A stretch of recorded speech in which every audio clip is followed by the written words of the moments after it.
When I first walked into apartment 3, I felt something strange. Not fear, not excitement, but stillness, the kind that makes your own breathing sound too loud. The rent was suspiciously cheap for the neighborhood, downtown, close to everything. Yet quiet enough that you could hear the hum of old street lights at night. It didn't make sense. Nothing this nice should have been affordable, especially for someone like me in New City. New job, desperately trying to leave the wreckage of a long relationship behind. The landlord, Mr. Barlow, was polite, almost rehearsed. Old building, he said softly. Keys jangling. Built in 1932. It has character. You'll hear things sometimes, Pipes. Settling would don't mind it. He said Pipes the way someone says ghosts. The apartment had charm. High ceilings, creaky floors, and sunlight that pooled on the wooden panels like spilled honey. But it also had presence. In the corner of the living room stood a tall, oval mirror, its frame carved with twisting vines. The glass wasn't perfectly smooth. It rippled faintly, as if it held water just beneath the surface. When I asked about it, Mr. Barlow hesitated. Came with the place. Belonged to the last tenant. Did she move out recently? She left suddenly. He said, avoiding my eyes. I should have asked more questions instead. I smiled and said, I'll take it. The first night. Everything felt muted. My phone sounded quieter, footsteps duller. Even when I played music, it seemed to fade before it reached the corners of the room. Like the walls swallowed sound, I told myself it was just old insulation. Or maybe I was too used to noise from my old life, traffic, neighbors. Arguments, silence wasn't peace. It was an echo of loneliness, still. I slept fine for a few nights. On the fourth night, I woke to what I thought was my reflection moving. The moonlight fell across the mirror, faint but enough to see the outline of my bed. For a moment, I swore I saw someone standing just behind my reflection, too tall, too still. When I turned, no one was there. I laughed, shaky and tired. Maybe I'd just startled myself. But when I looked back, there was something in the glass. A handprint. Faint, high up on the surface, larger than mine. I wiped it away. It didn't smudge. It disappeared. The next morning, I called Murdoch Barlow. Hey, weird question, I said, trying to sound casual. That mirror, what's its story? Long pause. I could hear his shallow breathing. It belonged to the woman who lived there before you. She was an artist, I think. Tinted faces. Mirrors made her calm. What happened to her? He hesitated. She broke her lease. That's it. Another pause. That's all I know. Then he hung up. That night, I couldn't sleep. It wasn't just nerves. The air felt heavy, charged, like before a thunderstorm. The hum in the walls had changed. It wasn't the buzz of pipes anymore. It was rhythmic, soft, like whispering. I lay still, straining to hear. It was coming from behind the headboard. A faint scrape, then another, like fingernails on plaster. I turned on the lamp, heart pounding. The sound stopped. My eyes darted to the mirror. It was fogged over, as if someone had been standing too close. And there, drawn in the condensation, were words written from the inside. Stay out of the walls. I stared, breath frozen in my chest. When I blinked, the writing faded. I ran to the mirror, touched it, cold, solid, normal. No sign of fog, no sign of words. The next morning, I checked every inch of the wall behind my bed. No gaps, no vents, No loose boards. But as I pressed my ear against it, I heard it again, that faint rhythmic sound, not quite words, but something alive. That evening, I met my neighbor, Mrs. Harper, a frail woman in her 70s who lived in 3A. She smiled, eyes milky with cataracts. "You're the new one," she said. "3B hasn't stayed occupied long." "What do you mean?" I asked. She tilted her head. "They all leave before the year's up. Something about the walls. Or the mirror. Can't remember which."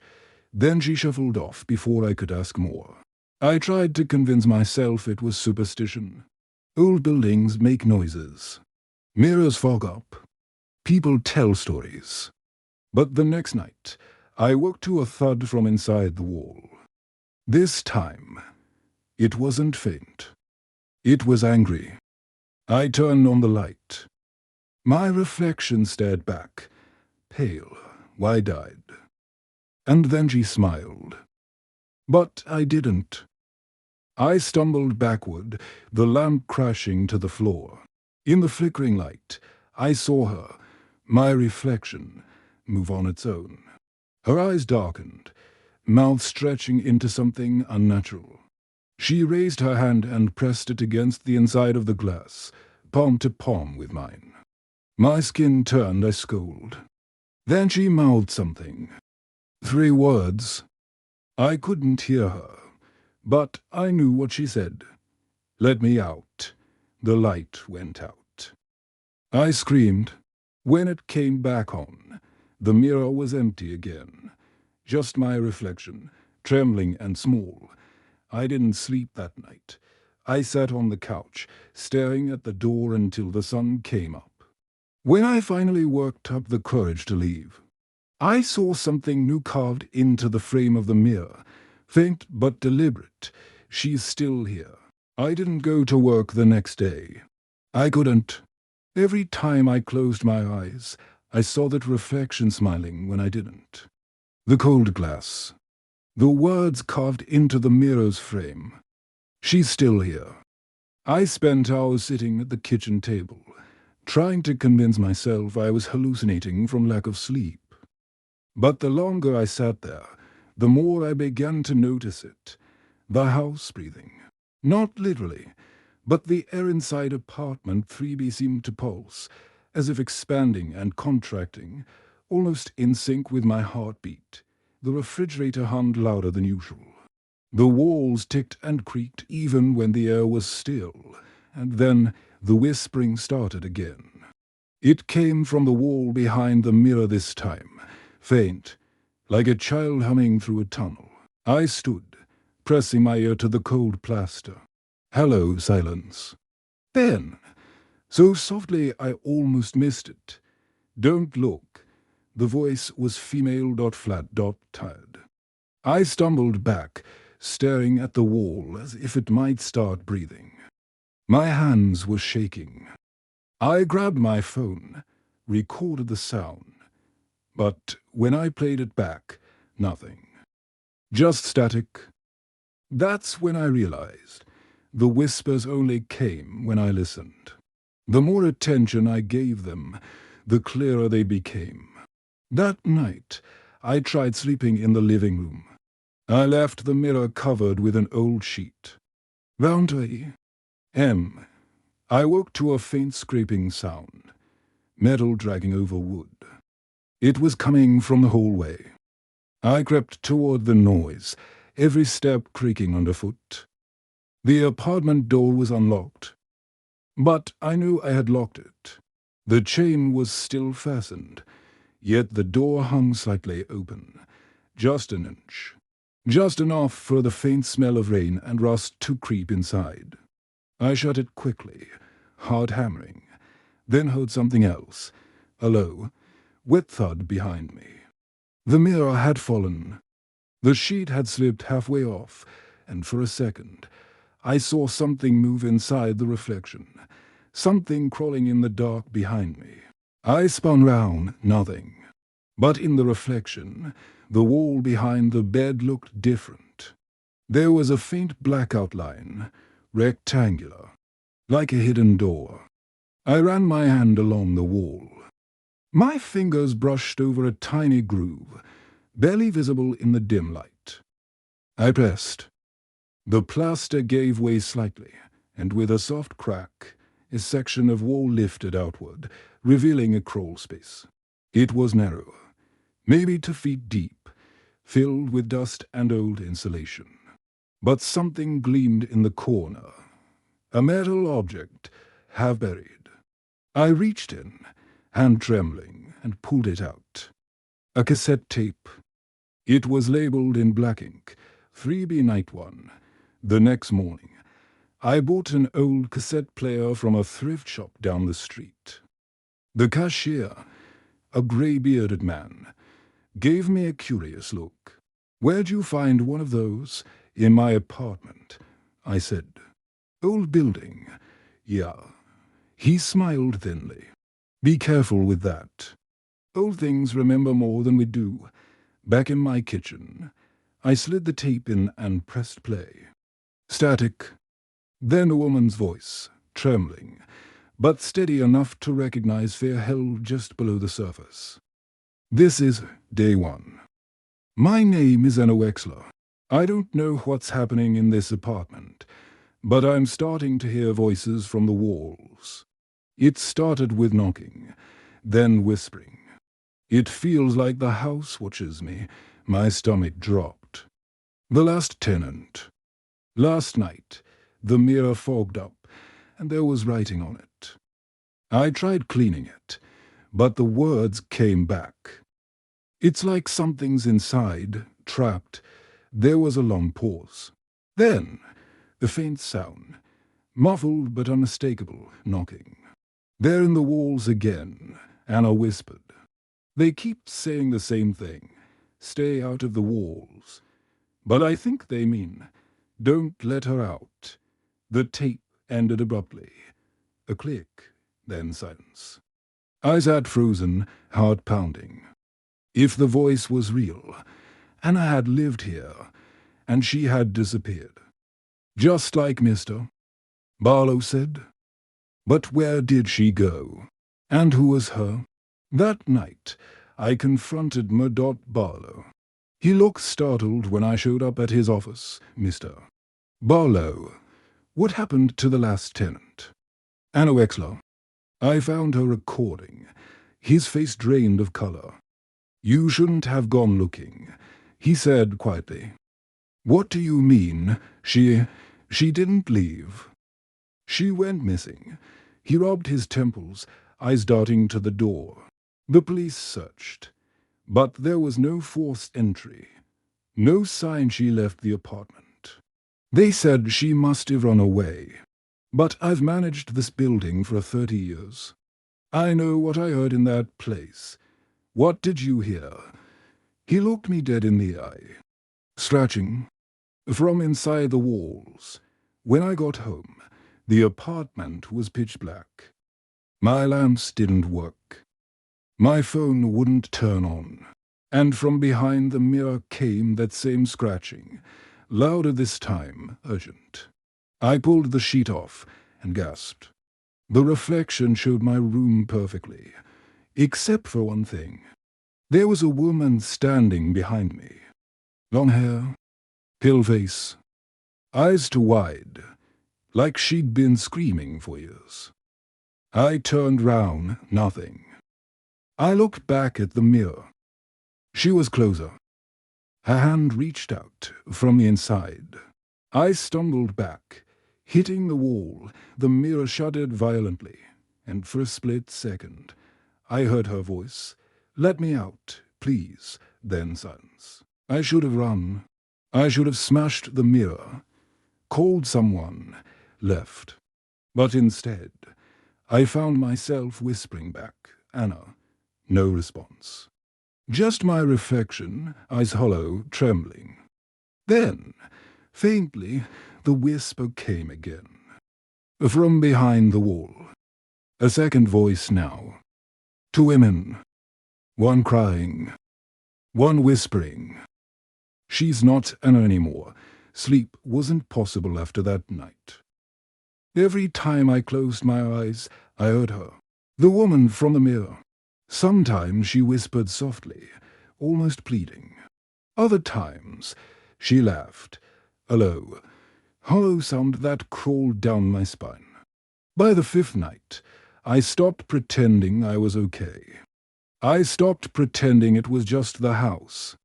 Something was alive in those walls.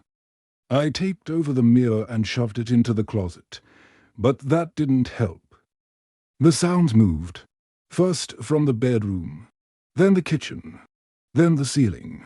It was as if she was following me, crawling through the walls like a rat, dragging her fingernails against the beams, searching for a way out. I called the building's maintenance office. A young guy named Eli came over, tool belt jangling. Pipes or rats, I bet, he said casually as I led him to the bedroom. Just be careful, I murmured. There's a space behind this wall. He tapped the plaster with a hammer. You're right. Could be a cavity. He started cutting a small inspection hole. The first crack echoed through the room like thunder. Then the smell hit us. Something rotting. Eli gagged. Jesus, what is that? He widened the hole, shining a flashlight inside. His face changed instantly. Confusion, then fear. What the hell? He stepped back, hand shaking as he passed me the flashlight. Inside the wall, the beam fell across something that made my stomach twist. A small compartment lined with old wooden boards. A chain bolted to the beam. And an arm, or what was left of one. Mummified, skin paper-thin, nails long and cracked. Eli stumbled back, pale. Call the cops, he whispered. But I didn't move. I couldn't. Because just above that arm, carved into the wood, were the words, "She's not me." When the police came, the apartment filled with noise, radios crackling, boots thudding, cameras flashing. They taped off the area, brought in forensics, questioned me endlessly. The remains were confirmed to be human. But there was something worse. Inside the crawl space, they found more than one set of bones. And to cassette tapes, I wasn't allowed back in until the next day. The wall was sealed off, but one of the detectives, a woman named Miles, pulled me aside quietly. You said you heard noises before we came, right? Yes, then you should know something. She glanced at the sealed wall. We found a microphone wire running through there. Someone had installed an old recording system, wired through the mirror. It's not just one person who was trapped. What are you saying? I whispered. She met my eyes. I think whoever lived here before you used. To watch them, that night, I listened to the tapes. The first one began like the one I'd found before, Anna's voice, day 6. She's in the mirror again. She keeps saying she's me. She's not. She's not me, Dotmer. Barlow came today. He said if I keep hearing things, he'll evict me. But he doesn't understand. She's trying to take my place. The second tape was different. Older. Distorted. A man's voice this time, testing. Subject 3 resisting containment. Mirror connection unstable. Walls still resonating. Mast reinforce interior paneling. Her voice keeps. Static swallow the rest. But I recognized that voice. I played it again and again until I was sure. It was Mr. Barlow. The next morning, I went to his office. The door was locked. Curtains drawn. No one answered. When I came back that evening, the hallway lights were flickering. The mirror, the one I detaped and shoved into the closet, was back on the wall. The tape was gone. and in the faint reflection, I saw something written across the glass in fog. He put me here. I tore the mirror down, smashing it to the floor. The glass splintered like ice. Behind it, the wall wasn't smooth plaster. It was plywood, newer than the rest of the building. I kicked it. The wood cracked. Dust filled the air. Behind it, I found another crawl space, deeper this time. Leading downward, there was a ladder, half-rotted, disappearing into blackness. I should have run. I should have called the police again. But something in me needed to know. If Anna had been trapped here, if Mr. Barlow had done this, then I needed to see where it ended. I grabbed a flashlight and climbed in. The air was thick and stale, heavy with mold and something sour. I crawled down the ladder, my shoes sinking into soft dirt. The space below was small, maybe 6 feet tall, lined with brick. A workbench stood against the wall. Tools, rusted chains, a single chair, and more mirrors, dozens of them, stacked against the wall, all fogged, all different shapes and sizes. Some cracked, some perfectly clean. My light flickered, and for one awful second, I saw faces. Pressed against the glass from inside, some screaming, some silent, their eyes moving, watching me. Then I heard it. Footsteps above, slow, measured. Someone was inside my apartment. I turned off the flashlight. Heart pounding in the dark, the footsteps stopped. Then, a voice, soft, calm, familiar. You shouldn't have come down here. It was Mr. Barlow. I froze. You weren't supposed to see that wall, he said, his voice echoing through the floorboards. She doesn't like it when people find her.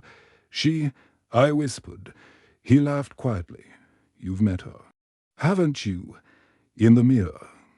He started walking again. Each footstep deliberate. She was my first tenant here, the building's oldest secret. She feeds. On reflection, every time someone looks long enough, she remembers who she was. The floor creaked above. She remembers what I did to her. I backed toward the ladder, desperate to climb out. But the air changed, colder, denser. The flashlight flickered back on by itself, and every mirror in the room fogged at once. From one of them, a hand pressed against the inside of the glass, nails cracked, flesh grey.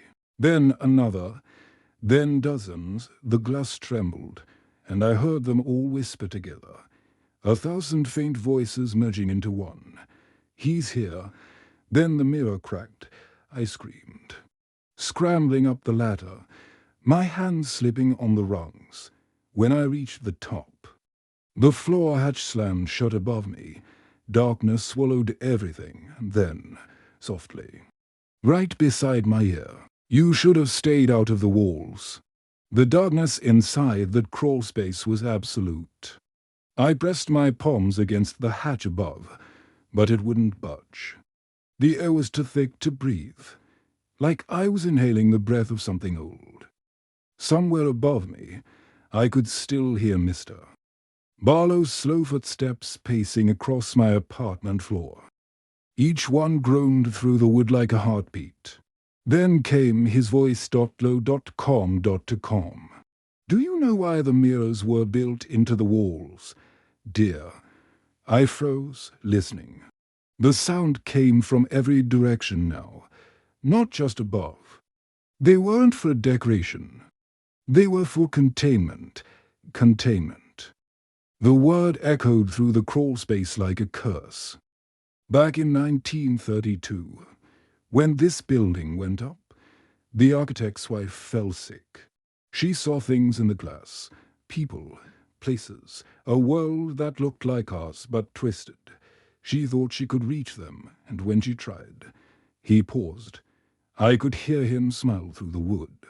She never came back out. Something shifted behind me. A rustle, then a faint breath. I spun. Flashlight shaking in my hand. At the far end of the crawl space, the mirrors were fogging again, every single one, in perfect rhythm, as though they were breathing. And from the largest one in the center, a shadow moved. It wasn't a reflection. It was behind the glass, pacing slowly, like a predator in a cage. Then the whisper came, the same voice that had haunted me since the first night. He put me here. My flashlight flickered. I stumbled back, shaking. Who are you? You let me out. No. Now let me through. The glass rippled like water. The outline of a hand pressed forward, distorting the reflection. Above me, the footsteps stopped. Silence. Then the hatch creaked open. Dotmer. Barlow's face appeared, lit from below by a candle's orange glow. His eyes were sunken and glassy, as though he hadn't slept in decades. He reached down, offering me his hand. It's awake now, he whispered. Do you feel it? She's hungry. I didn't take his hand. What did you do to those people, Barlow? He sighed. I tried to stop her, but every time she broke through the glass, she took someone new. I only built the walls to keep her contained. You shouldn't have opened them. He tilted his head, that smile stretching wider. Now she's both of you. The mirrors behind me began to shatter one by one, sharp cracks echoing like gunshots. The air turned freezing cold. My breath came out white. Barlow's candle went out, and then I saw her, the woman from the mirror, pale, contorted, crawling out of the largest broken frame like an insect escaping its cocoon, her joints bent wrong, her mouth gaping open in a silent scream. Barlow didn't move. He just stared, whispering something under his breath, a prayer, or a spell. She reached him first. Her hand, long, grey, bloodless, gripped his face. He didn't even fight. You left me here, she hissed. All these years, he smiled weakly. I told you I'd come back. Her fingers dug into his skin. He screamed as the flesh round his mouth began to melt, like wax under fire. His body convulsed, and then he was gone. Not dead, gone. Sucked into the mirror's fractured surface, his reflection flickering once before vanishing completely. The candle relit itself in the floorboards. I was alone. Except I wasn't. Because in every shard of glass round me, my reflection was moving. Each one of me blinked at different times. Each one smiled when I didn't. Then they began to whisper.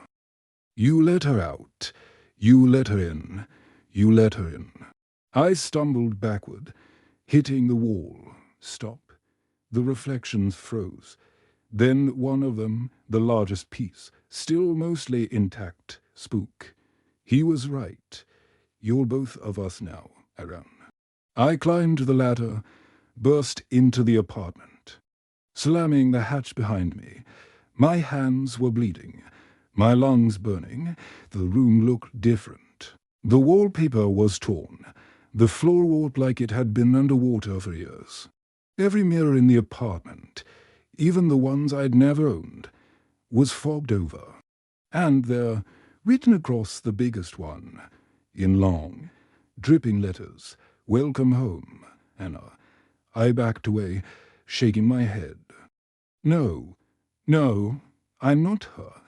But as I said it, something inside me twisted. A memory that wasn't mine. I saw flashes, a woman painting in the sunlight, Barlow standing behind her, the sound of a door locking, screams echoing through the walls, then darkness. I wasn't just seeing it, I was remembering it. Her memories were inside me. I grabbed my phone. Dialed 911. No signal. I tried the door. It wouldn't open. Then I saw the mirrors again. All of them now showed the same thing. My reflection standing perfectly still, head tilted slightly, eyes black and glassy. Except I wasn't moving. The reflection was. She smiled. You broke the wall. Now it's your turn. The mirrors began to rattle violently. Cracks spread across the glass, but nothing fell. Instead, the room began to bend, the walls curving inward like a throat swallowing me whole. I could see my reflection on every surface now. Hundreds of me, all whispering in unison, "Stay out of the walls. Stay out of the walls." Then everything went silent. No whispers, no creaking, just silence. For a second, I thought it was over. Then, a faint knock. From inside the wall. 3 slow taps. I turned, trembling. And from behind the plaster came a voice, soft, muffled, eerily calm. "Help, please, I'm trapped." My knees nearly buckled.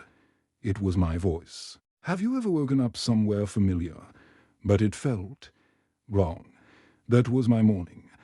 I woke up bathed in sunlight, in my own apartment, but it wasn't mine, the walls. Once covered in my posters and scuff marks, were pristine white. The mirrors I had hung everywhere were gone. The air had that distinct smell of fresh paint and new beginnings, like a place just renovated. It felt clean, bright, and horribly normal. I sat up, my head spinning. Was it all just a really weird dream? Just then, the friendly voice called from the open doorway, "Hey, you must be the new tenant." I turned to see a man in a crisp suit, holding a clipboard and smiling warmly. "Welcome to Rose Hill Apartments, Unit 3B. A block of ice formed in my stomach. I've been here," I stammered, my voice barely a whisper. "This is my place." His friendly expression faltered, replaced by a slight frown. "No, ma'am.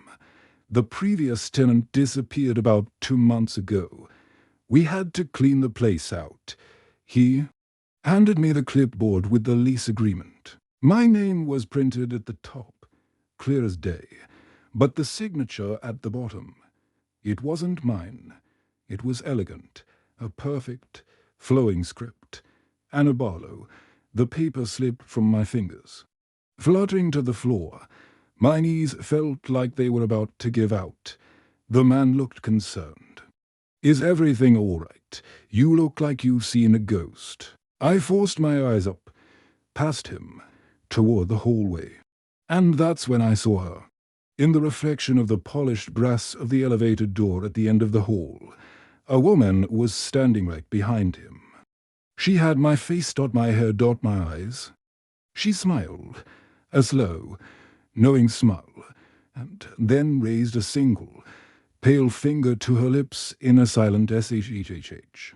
The man, oblivious, turned around. "What are you looking at?" Of course, there was nothing there. The reflection was gone. He chuckled awkwardly. "Oh, this old building.